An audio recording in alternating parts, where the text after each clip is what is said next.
Ira Taranic here, master weaver of mystery suspense thrillers as well as broadcaster of astrology.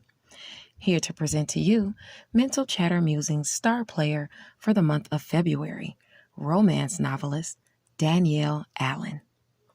This queen is not only a novelist, professor, and life coach, but she is also an event planner.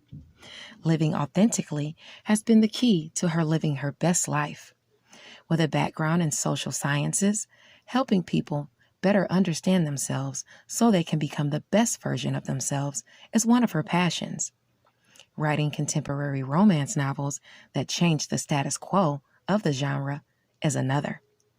And with over 30 penned novels, she's sure to have crafted a creation that will strike your literary fancy.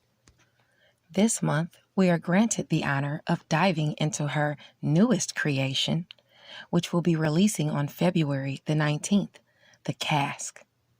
Sit back and enjoy this synopsis and excerpt. I endured the 1,000 injuries of Omari Fortune as best I could, but when he ventured upon insult, I vowed revenge. The good-looking businessman knew exactly what he did, and if he thought those broad shoulders and sexy lips were going to smooth things over, he was mistaken.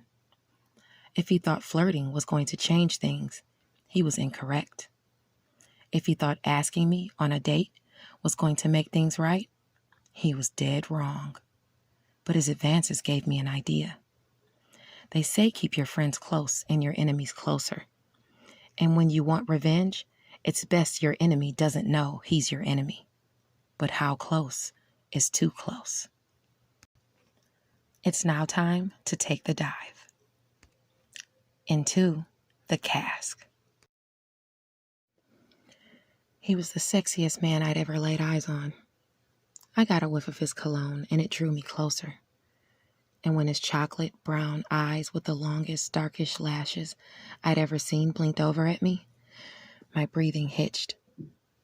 Seriously, damn. I'm Omari Fortune, he introduced himself as my hand slid into his. And you are? Ebony Montresor, I replied, shaking his hand. He took me in for a moment before running his tongue from one corner of his mouth to the other. His thumb brushed against my knuckles, and my nipples tightened underneath the black dress. We're not quite open yet, but what do I owe the pleasure, Ebony Montresor? A jolt of electricity coursed through me, and I briefly forgot why I was there. Pulling my hand from his, everything around us came back into focus. I'm here to speak with Kim, I stated, trying to shake off the chill he gave me. She's in the back. Is there anything I can do for you? Holding his gaze, I shook my head slowly. I don't think so. Try me, he smirked. She'll be back up in a few minutes, and I'd love to get the opportunity to get to know you a little better while you wait. I wanted to demand that he get her so I could confront her. But as his eyes pierced mine, I decided that I could wait a couple of minutes to confront my new nemesis. What would you like to know? I wondered, cocking my head to the side. I noticed you didn't have a ring on your finger. Does that mean you're single? I am. A smile played on his lips. Good, because I would like to take you out to dinner and get to know you better. I quirked an eyebrow. Are you asking me or are you telling me?